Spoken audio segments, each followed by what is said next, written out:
میں نے اور اینڈریو نے ایک دوسرے کی طرف دیکھا اور میں اٹھ کھڑا ہوا۔ اینڈریو میرا یہ رد عمل سمجھ گیا تھا۔ میں نے فائل اٹھائی اور ہم دونوں تھانے سے نکل آئے۔ یہ شخص صاف جھوٹ بول رہا تھا۔ اس کی کوشش یہ تھی کہ اس ہندو لڑکی کا تفتیش میں ذکر یا اشارہ نہ آئے۔ انسپکٹر اینڈریو نے مجھ سے پوچھا کہ میں نے کیا نوٹ کیا ہے۔ میں نے اسے بتایا یہ بات اینڈریو نے بھی نوٹ کی تھی۔ ہمیں ہر چرن داس کی رہنمائی اور اس کے تعاون کی ضرورت ہی نہیں تھی۔ ہمیں اپنے کرائمز ہیڈ کوارٹر میں بیٹھ کر اپنے طور پر تفتیش کرنی تھی۔ شاید بعض سامعین یہ نہ سمجھ سکے ہوں کہ ہم نے سب انسپکٹر ہر چرن داس پر کیا شک کیا تھا اور کیوں کیا تھا کہ وہ جھوٹ بول رہا ہے، اور وہ اگر جھوٹ ہی بول رہا تھا تو کیوں بول رہا تھا۔ میں اس کا پس منظر بیان کر لوں تو پھر کہانی آگے سناؤں گا۔ یہ تو آپ سب جانتے ہیں کہ ہندو مسلمانوں کا جانی دشمن ہے اور وہ اسلام کے وجود کو برداشت ہی نہیں کر سکتا۔ ہندوؤں کے دلوں میں مسلمانوں کی جو نفرت اور حقارت پائی جاتی ہے اس کا صحیح اندازہ وہی لوگ کر سکتے ہیں جنہوں نے ہندوؤں کے ساتھ زندگی گزاری ہے۔ ایسا ساری دنیا میں ہوتا ہے کہ کسی عورت کو کسی غیر مذہب کا کوئی آدمی اچھا لگتا ہے یا کسی مرد کو کسی غیر مذہب کی عورت سے محبت ہو جاتی ہے تو دونوں میں سے ایک اپنا مذہب تبدیل کر لیتا ہے اور ان کی شادی ہو جاتی ہے۔ پاکستان میں بھی ایسی مثالیں موجود ہیں، لیکن ہندوؤں کے ہاں کوئی اور ہی رواج تھا۔ کوئی ہندو آدمی کسی مسلمان عورت کو اپنے مذہب میں لا کر شادی کرے تو ہندو اسے بہت اچھا سمجھتے ہیں، لیکن کوئی ہندو عورت اسلام قبول کر کے کسی مسلمان کے ساتھ شادی کرے تو ہندو اس مسلمان کے خلاف طوفان کھڑا کر دیتے ہیں۔ انگریزوں کے وقتوں میں اسی بات پر ہندو مسلم فساد بھی ہوئے ہیں، جن میں کئی مسلمان مارے بھی گئے اور زخمی بھی ہوئے۔ پھر جب 14 اگست 1947 کے روز ہندوستان تقسیم ہو کر آزاد ہو گیا تو ہندوؤں نے اس سلسلے میں اپنی پالیسی اور زیادہ سخت کر دی۔ اب تو ہندو کا اپنا راج تھا، ایسا کوئی قانون تو نہیں تھا، لیکن ہندوؤں کے مذہبی اور سیاسی لیڈروں نے ایسی فضا پیدا کر دی کہ کوئی مسلمان کسی ہندو لڑکی کے ساتھ دوستی پیدا کر لیتا ہے تو یہ ایک جرم سمجھا جاتا ہے جس کی سزا موت ہے۔ وہ مسلمان پر اسرار طریقے سے قتل ہو جاتا ہے یا کسی نہ کسی بہانے ہندو اس کے محلے یا آبادی پر حلہ بول دیتے ہیں اور متعدد مسلمانوں کو مار ڈالتے ہیں۔ مہاتما گاندھی کو ہندو امن اور بنی نوع انسان کی محبت کا اوتار کہتے ہیں۔ مہاتما گاندھی اٹھتے بیٹھتے ہندو مسلم بھائی بھائی کی رٹ لگائے رکھتا تھا، لیکن وہ یہ برداشت نہیں کرتا تھا کہ کوئی ہندو لڑکی کسی مسلمان کے ساتھ شادی کرے۔ آگے چل کر ہندوؤں نے، بلکہ ہندوؤں کے برسر اقتدار لیڈروں نے یہ طریقہ اختیار کیا کہ اچھے اچھے معزز اور خوشحال مسلمان گھرانوں کی لڑکیوں کو کالجوں میں وظیفے دینے شروع کر دیے اور سرکاری دفتروں میں مسلمان لڑکیوں کو بڑی اچھی ملازمتیں دی جانے لگی۔ یہ سلسلہ اب بھی جاری ہے۔ ہندو سرکاری طور پر ان مسلمان لڑکیوں کو بے دریغ مراعات دیتے ہیں اور ان کے والدین پر بھی نوازشات کرتے ہیں، اور پھر ان لڑکیوں کو ہندو لڑکوں کے ساتھ بیاہ دیتے ہیں۔ ایسے مسلمان والدین ہندوؤں کے احسانات کے نیچے اس قدر دبے ہوتے ہیں کہ وہ اعتراض نہیں کرتے اور اپنی بیٹی ہندوؤں کے حوالے کر دیتے ہیں۔ ظاہر ہے کہ وہ لڑکی ہندو ہو جاتی ہے۔ پہلے پہل تو یوں ہوتا رہا ہے کہ کسی علاقے میں ہندوؤں نے مسلمانوں کو کئی طریقوں سے اس قدر دہشت زدہ کیا کہ ان کی ایک دو بیٹیاں اڑا لیں، باقاعدہ حملہ کر کے 2-3 لڑکیاں اغوا کر لیں اور جبراً انہیں ہندو بنا کر ہندوؤں کے ساتھ بیاہ دیا۔ لیکن بھارتی حکومت نے بہتر طریقہ یہ سوچا جو میں نے اوپر بیان کیا ہے، یعنی مسلمانوں کو نوازشات اور مراعات کی زنجیروں میں جکڑ لیا جائے اور ان کی بیٹیاں ہتھیا لی جائیں۔ میں نے سنا ہے کہ ہندوؤں کا یہ طریقہ کار پوری طرح کامیاب ہو رہا ہے، لیکن کوئی ہندو لڑکی اپنا مذہب چھوڑ کر کسی مسلمان کے ساتھ شادی کرے تو میں بتا چکا ہوں کہ اس مسلمان کو کس انجام تک پہنچایا جاتا ہے۔ ڈاکٹر سیف الدین کچلو بھارت کے بڑے ہی مشہور قانون دان اور سیاست دان تھے۔ کئی سال گزرے، انہوں نے وہاں ایک کتاب انگریزی میں لکھی تھی جس کا موضوع یہی تھا کہ بھارت میں مسلمانوں کے متعلق ہندوؤں کا کیا رویہ۔ انہوں نے اعداد و شمار اور کچھ زندہ مثالیں پیش کر کے اپنا نقطۂ نظر واضح کیا تھا۔ اس کتاب کا ایک باب مسلمان لڑکوں اور ہندو لڑکیوں کی آپس میں شادی کے متعلق تھا۔ میں ضرورت محسوس کرتا ہوں کہ یہ پورا باب ترجمہ کر کے پیش کروں، لیکن میں اصل کہانی سے ہٹ جاؤں گا۔ انہوں نے لکھا ہے کہ کسی ہندو لڑکی نے کسی مسلمان شخص کے ساتھ شادی کر لی تو یہ معاملہ ہائی کورٹ بلکہ سپریم کورٹ تک پہنچایا گیا، اور یہ دیکھا گیا کہ ہائی کورٹ اور سپریم کورٹ کے ہندو جج بھی اس معاملے میں مسلمانوں کے خلاف ہندوانہ تعصب کا مظاہرہ کرتے اور مسلمانوں کے خلاف فیصلے دیتے ہیں۔ میں نے سنا ہے کہ اب یعنی حال ہی میں بھارت کے 2 یا 3 صوبوں کی حکومتوں نے باقاعدہ قانون بنا دیا ہے کہ کوئی مسلمان کسی ہندو عورت کے ساتھ شادی نہیں کر سکتا، اور یہ بات قابل قبول نہیں ہوگی کہ ہندو عورت اپنی مرضی سے اس مسلمان کے ساتھ شادی کرنا چاہتی ہے۔ مسلمانوں کے لیے اس جرم کی باقاعدہ سزائیں مقرر کر دی گئی ہیں۔ میرا خیال ہے کہ میں جو بات واضح کرنا چاہتا تھا تو وہ واضح ہو گئی۔ میں اور inspector Andrew inspector Harcharan Das پر جو دروغ گوئی کا شک کر رہے تھے وہ اسی پس منظر میں تھا۔ وہ اس قتل کی واردات میں ہندو لڑکی پر پردہ ڈال رہا تھا اور مقتول کو بہت برا اور بد اخلاق ثابت کر رہا تھا۔ اسے یقیناً یہ خیال آ گیا تھا کہ مقتول نے اس ہندو لڑکی کے ساتھ بڑی گہری دوستی چلا رکھی تھی، اس لیے اس کے قاتل ہندو ہی ہوں گے، لہٰذا یہ ثابت ہی نہ ہونے دیا جائے کہ واردات کا باعث کوئی ہندو لڑکی تھی، ورنہ قتل کا شک اس لڑکی کے لواحقین یا دیگر ہندوؤں پر ہوگا۔ ہرچرن داس دراصل قتل کی اس واردات کو عدم پتہ قرار دینے کی کوشش میں تھا۔ معلوم نہیں وہ اس خوش فہمی میں کس طرح مبتلا ہو گیا تھا کہ وہ CIA کے 2 انسپکٹروں کو بے وقوف بنا لے گا، جن میں ایک انسپکٹر انگریز تھا۔ یہاں میں آپ کو یہ بتا دوں کہ یہ ہمارا شک تھا کہ قاتل ہندو ہوں گے اور قتل کا باعث مقتول کی اس ہندو لڑکی کے ساتھ محبت ہوگی۔ قتل کا باعث کچھ اور بھی تو ہو سکتا تھا۔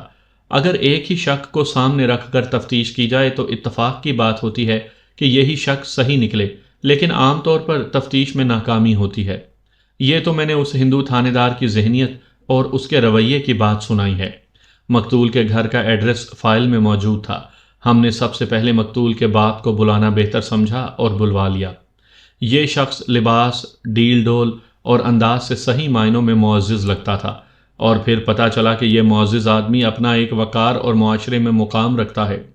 اس نے جب بات شروع کی تو میں نے دیکھا کہ خود اعتمادی سے بولتا تھا۔ نوجوان بیٹے کا غم اس کے چہرے سے ظاہر ہو رہا تھا، لیکن وہ کسی وقت بھی جذباتی نہ ہوا۔ پوچھ گچھ کی ابتدا انسپکٹر اینڈریو نے کی۔ یہ انگریز اردو روانی سے بولتا اور سمجھتا تھا، اور اردو لکھنا پڑھنا نہیں جانتا تھا۔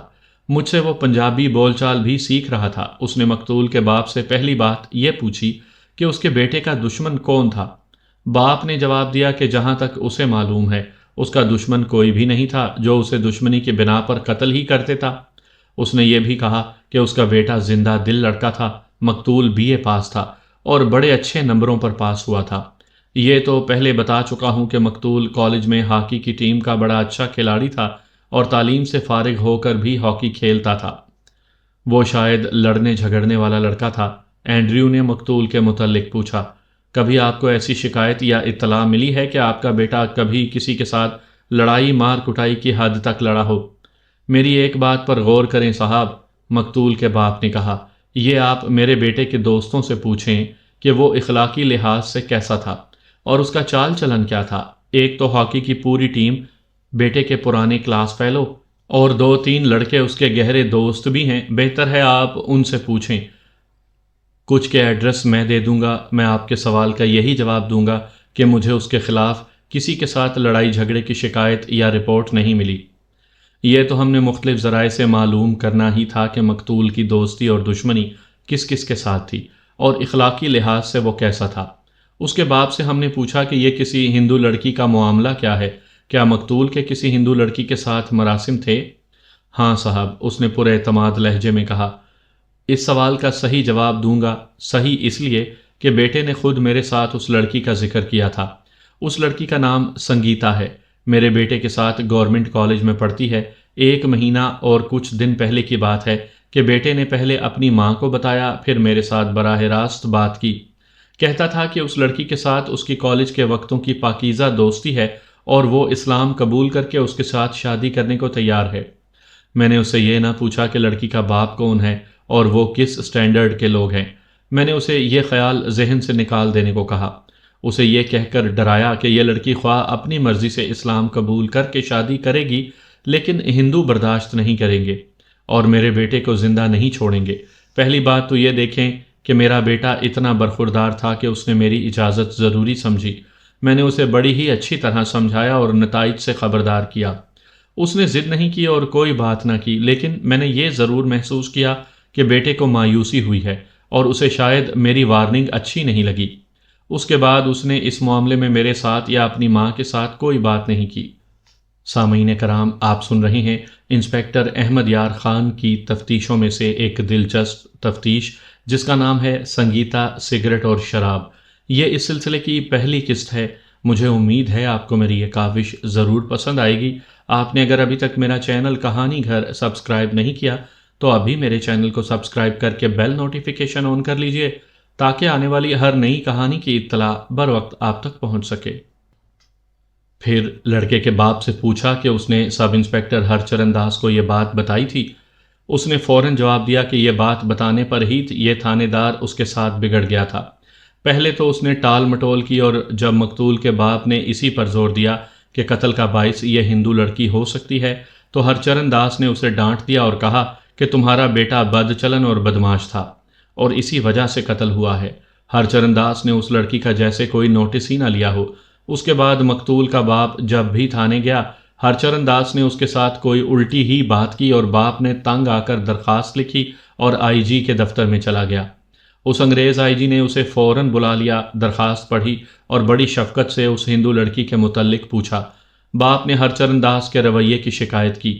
آئی جی نے ذرا دیر نہ لگائی اور کیس سی آئی اے کے سپرد کر دیا۔ ایک اور بات بتانا ضروری سمجھتا ہوں، یہ واردات اس وقت کی ہے جب جنگ عظیم کو ختم ہوئے ابھی 5-6 مہینے ہی ہوئے تھے۔ اس جنگ نے لوگوں میں ہر طرح کی بیداری پیدا کر دی تھی، جس میں سیاسی بیداری خاص طور پر شامل تھی۔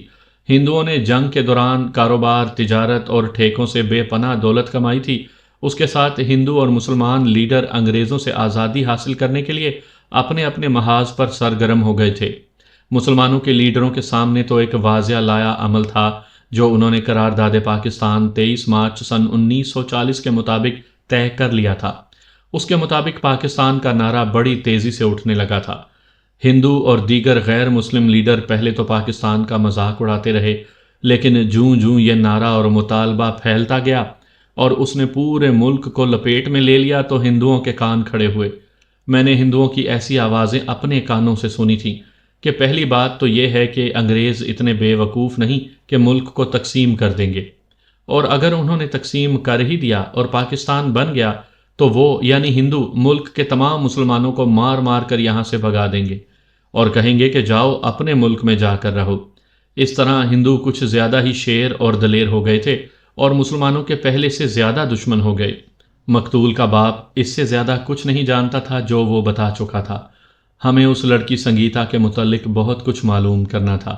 مقتول کے باپ نے مقتول کے 2 دوستوں کے نام بتائے، جن میں سے ایک کے گھر کا ایڈریس وہ جانتا تھا۔ باپ نے بتایا کہ اس کے بیٹے کے یہ دونوں دوست اس کے گھر آتے رہتے تھے اور ان کی دوستی بہت ہی گہری تھی۔ ہم نے مقتول کے باپ کو فارغ کر دیا اور جس لڑکے کا اس نے ایڈریس اور نام دیا تھا، ایک ہیڈ کانسٹیبل کو بھیج کر اس کو منگوا لیا۔ یہ نوجوان لڑکا مقتول کا ہم عمر تھا۔ وہ آیا تو میں نے اس سے اس کے دوسرے دوست کا ایڈریس پوچھا جو اس نے لکھوا دیا۔ میں نے اسے یہ کہا کہ میں اسے جیپ پر بھیجتا ہوں اور وہ اس دوست کو بھی ساتھ لے آئے۔ یہ دیکھ کر کہ یہ لڑکا کچھ ذرا ڈرا ڈرا سا لگتا ہے، اسے چند منٹ اپنے پاس بٹھایا اور آہستہ سے اسے بتایا کہ میں مسلمان ہوں اور مجھ سے اور اس انگریز انسپکٹر سے بالکل نہ ڈرے، ہم مقتول اور اس ہندو لڑکی کے متعلق کچھ معلوم کرنا چاہتے ہیں۔ اس طرح اس لڑکے کا حوصلہ مضبوط کر کے ہیڈ کانسٹیبل کو بلا کر کہا کہ وہ جیپ لے اور اس لڑکے کو ساتھ لے جائے اور اس کے دوست کو لے آئے۔ کوئی 1 گھنٹے کے بعد وہ لڑکا بھی آ گیا۔ یہ بھی ان کا ہم عمر ہی لگتا تھا۔ انسپکٹر اینڈریو سے بات کر کے ان دونوں کو اکٹھا ہی بٹھا لیا۔ انہیں کہا کہ وہ جو کچھ بھی بتائیں گے وہ کسی کو پتہ نہیں چلے گا کہ انہوں نے یہ راز کھولا ہے۔ میں نے ایک بار پھر انہیں کہا کہ میں مسلمان ہوں اور مجھے اپنا بڑا بھائی سمجھیں۔ میں نے یہ بھی کہا کہ وہ دونوں الگ الگ میرے پاس بیٹھنا چاہیں تو میں یہ بھی کر سکتا ہوں۔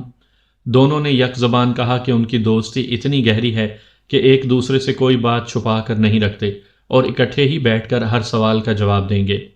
میں نے ان سے سب سے پہلے یہ پوچھا کہ مقتول طبیعت، مزاج اور غصے کے لحاظ سے کیسا تھا اور کیا وہ لڑائی جھگڑے مول لینے کا عادی تھا؟ دونوں نے بڑے ٹھوس لہجے میں جواب دیا کہ مقتول کا مزاج ہر وقت شگفتہ رہتا تھا اور غصہ تو اسے کبھی آیا ہی نہیں تھا۔ انہوں نے یہ بھی بتایا کہ جہاں تک ان کی یاد پیچھے جاتی ہے انہیں کوئی ایسا موقع یاد نہیں آتا کہ مقتول نے کسی کے ساتھ زبانی کلامی یا دست و گریبان ہو کر لڑائی جھگڑا کیا ہو۔ وہ کہتے تھے کہ کوئی اس کے ساتھ لڑنا جھگڑنا چاہتا تو وہ بڑے اچھے انداز سے صلح سمجھوتا کر لیا کرتا تھا۔ ان سے ہم نے خاص باتیں پوچھیں جو تمام کی تمام یہاں بتانا ضروری نہیں۔ ہمارے لیے سب سے اہم بات اس لڑکی کی تھی۔ ان دونوں سے کہا کہ وہ لڑکی کے متعلق جو کچھ بھی جانتے ہوں ہمیں بتائیں۔ دونوں نے جو کچھ سنایا وہ مختصراً یوں تھا کہ مقتول اور سنگیتا کی دوستی کالج سے شروع ہوئی تھی جب دونوں 4th ایئر میں تھے۔ یہ دوستی اس طرح شروع ہوئی تھی کہ 2 مسلمان لڑکے اس لڑکی کے پیچھے پڑ گئے تھے اور اس کے ساتھ چھیڑ چھاڑ کیا کرتے تھے۔ اس وقت تک مقتول کی اس لڑکی کی طرف ذرا سی بھی توجہ نہیں تھی۔ یہ دونوں لڑکے کچھ اوچھے سے تھے اور ان کی چھیڑ چھاڑ بھی بڑی گھٹیا اور اوچھی ہوتی تھی۔ ایک روز ان میں سے ایک لڑکے نے اس لڑکی کے ساتھ کوئی زیادہ ہی بیہودہ مذاق کر دیا۔ یہ پہلا موقع تھا کہ لڑکی کو غصہ آ گیا اور اس نے لڑکے کو برا بھلا کہنا شروع کر دیا۔ لڑکے نے پہلے سے زیادہ بیہودگی کی باتیں اور حرکتیں کی۔ مقتول کہیں قریب ہی تھا، اسے یہ حرکت ایسی بری لگی کہ اس نے اس لڑکے کو منع کیا، لیکن لڑکا بڑکیں مارنے لگا۔ مقتول ایک تو کھلاڑی تھا اور ورزش بھی باقاعدہ کیا کرتا تھا، اس لیے اس کے جسم میں طاقت تھی اور جسم بڑا گٹھا ہوا تھا۔ اس نے اس بیہودہ لڑکے کو اپنے ہاتھ سے گھونسا مارا اور جب وہ لڑکا جوابی حملہ کرنے آیا تو مقتول نے اسے اوپر اٹھا کر زمین پر پھینکا اور پاؤں اس کی گردن پر رکھ دیا۔ باقی لڑکے تماشا دیکھنے لگے، وہ سب اس لڑکے کے خلاف تھے۔ مقتول کے دوستوں نے کہا کہ مقتول لڑنے جھگڑنے والا لڑکا تھا ہی نہیں، لیکن اس کا یہ مطلب ہرگز نہیں تھا کہ وہ بزدل تھا اور کہیں جائز لڑائی سے بھی گھبراتا تھا۔ وہ تو بڑے مضبوط دل گردے والا نوجوان تھا۔ اس نے اس ایک لڑکے کی پٹائی کر دی تو اس کا دوسرا ساتھی اس سے ڈر گیا اور اس روز کے بعد انہوں نے اس لڑکی کی طرف دیکھنا بھی چھوڑ دیا۔ لڑکی مقتول کا شکریہ ادا کرنا چاہتی تھی، لیکن مقتول نے اس کی طرف توجہ ہی نہ دی، جیسے اس واقعے کے ساتھ اس لڑکی کا کوئی تعلق ہی نہ ہو۔ اگلے روز لڑکی کالج بند ہونے کے وقت مقتول کے راستے میں آ گئی اور بولی کہ وہ اس کا شکریہ ادا کرنا چاہتی ہے۔ مقتول نے بڑی سنجیدگی سے اسے کہا کہ اس میں شکریہ ادا کرنے والی کوئی بات نہیں، یہ اس کی اپنی فطرت ہے کہ نہ خود کسی کے ساتھ چھیڑ چھاڑ کرتا ہے، نہ کسی کو ایسا کرتے دیکھ کر برداشت کرتا ہے۔ مقتول کا یہی کردار تھا جس سے لڑکی اتنی متاثر ہوئی کہ مقتول کے قریب ہونے لگی اور آخر ان کی دوستی ہو گئی۔ دوستی بھی ایسی ہوئی کہ نوبت شادی کے وعدوں تک بلکہ شادی کے فیصلے تک جا پہنچی۔ لڑکی کہتی تھی کہ اسے مسلمان اچھے لگتے ہیں۔ اس نے فیصلہ کر لیا کہ مسلمان ہو جائے گی اور گھر سے بھاگ کر مقتول کے ساتھ شادی کر لے گی اور پھر مقتول اسے جہاں بھی رکھے گا وہ ہنسی خوشی رہے گی۔ مقتول کے دوستوں نے بتایا کہ لڑکی نے گھر سے بھاگنے کا ارادہ کر لیا تھا، لیکن یہ ارادہ اس لیے ملتوی ہوا کہ پہلے دونوں BA کر لیں۔ دونوں نے BA کر لیا اور اب لڑکی نے گھر سے بھاگنا تھا اور مقتول کے ساتھ کہیں اور چلے جانا تھا، لیکن کوئی ایسی جگہ اور کوئی ایسا شہر ذہن میں نہیں آ رہا تھا جہاں جاتے ہی مقتول کو نوکری مل جاتی اور دونوں وہاں جا کر آباد ہو جاتے۔ مقتول اپنا گھر چھوڑنا نہیں چاہتا تھا، لیکن محبت دل میں ایسی گہری اتری تھی کہ وہ گھر چھوڑنے پر آمادہ ہو گیا۔ پھر بھی اس نے گھر والوں کی اجازت ضروری سمجھی۔ یہ مقتول کی شرافت تھی۔ میں پہلے بتا چکا ہوں کہ مقتول نے اپنے باپ سے اجازت طلب کی تھی اور باپ نے اسے نتائج سے ڈرایا تھا۔ باپ نے ہی نہیں، ان 2 دوستوں نے بھی مقتول کو اس محبت اور اپنے ارادے سے باز رکھنے کی بہت کوشش کر ڈالی تھی اور اسے اکثر خبردار کیا کرتے رہتے تھے کہ ہندوؤں کو پتہ چل گیا تو اس کا نتیجہ اچھا نہیں ہوگا، لیکن مقتول کو اس لڑکی نے بہت پابند اور مجبور کر دیا تھا۔ میں نے ان دوستوں سے پوچھا کہ مقتول اور اس لڑکی کی ملاقاتیں ہوتی رہتی ہوں گی اور یہ کہاں اور کس طریقے سے ملتے ملاتے تھے۔ انہوں نے بتایا کہ ملنے ملانے کے معاملے میں دونوں محتاط نہیں تھے۔ ان کی ملاقاتیں ہوتی رہتی تھی اور یہ لڑکی کی بے تابی کا یہ عالم تھا کہ مقتول کی ٹیم کا جہاں کہیں میچ ہوتا تھا وہ وہاں پہنچ جاتی تھی۔ یہاں تک کہ ایک روز شاہدرہ میں پولیس کی ٹیم کے ساتھ مقتول کی ٹیم کا میچ تھا اور لڑکی وہاں بھی پہنچ گئی تھی۔ ان میچوں میں تماشائی کوئی ہزاروں یا سینکڑوں کی تعداد میں نہیں ہوتے تھے، یہی کوئی چند ایک لوگ میچ دیکھنے رک جاتے تھے۔ اتنے تماشائیوں میں ایسی نوجوان گوری چٹی خوبصورت لڑکی سب کی توجہ کا مرکز بن جاتی تھی۔ میچ کے بعد مقتول اور لڑکی کچھ دیر اکٹھے رہتے اور انہیں سب دیکھتے تھے۔ دونوں لڑکے باری باری بول رہے تھے۔ کبھی میں ان سے کوئی بات پوچھ لیتا اور کبھی انسپیکٹر اینڈریو کوئی سوال کرتا، اور اس طرح بات لمبی ہوتی چلی گئی اور واضح بھی۔ میں نے ان سے پوچھا کہ قاتل کون ہو سکتا ہے۔ لطیف کی کسی کے ساتھ دشمنی تو تھی نہیں، ایک دوست نے جواب دیا۔ اسے ہندوؤں نے قتل کیا ہے یا لڑکی کے باپ نے قتل کروا دیا ہے۔ یہ ذہن میں رکھیں کہ ان کی محبت اور ملاقاتیں ڈھکی چھپی نہیں تھی۔ لڑکی کا باپ کوئی بڑا لیڈر تو نہیں، دوسرے دوست نے کہا، لیکن سیاست میں اس کا مقام ذرا اونچا ہے اور وہ ہندو مہا سبھائی ہے۔